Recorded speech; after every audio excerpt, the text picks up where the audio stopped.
올여름 무섭게 치솟던 서울 아파트값, 대출 규제가 이어지면서 지난달부터 상승세가 한풀 꺾였습니다.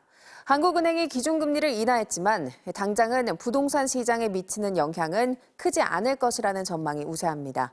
박철영 기자입니다.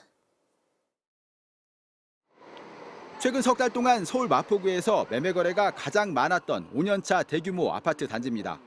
전체 1,200여 세대 가운데 7월 한 달 동안에만 35건의 매매 계약이 있었고 8월에도 두 자릿수 거래를 기록했지만 현재까지 신고된 지난달 매매 거래는 단 2건, 이달은 아직 신고된 거래가 없습니다. 집을 사려는 매수자들의 발길이 최근 크게 줄었기 때문입니다.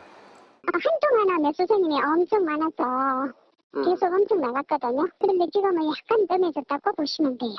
매도자도 안 내려놓고 매수자도 쫓아 올라가진 않고 그래서 이렇게 평행선 걷고 있는 상황.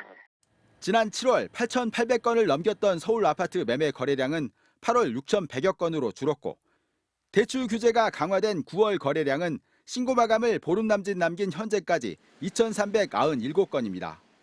두 달 사이 절반 이하로 줄어든 겁니다. 집값이 단기간에 크게 오른 데다 정부가 본격적인 대출 조이기에 나선 것이 원인입니다. 지난달부터 스트레스 DSR 2단계가 시행됐고 시중은행들은 주택담보대출은 물론 전세자금 대출까지 규제를 강화했습니다. 서울 아파트 매매 가격 상승폭도 9월 둘째 주 이후 줄곧 줄어드는 추세입니다.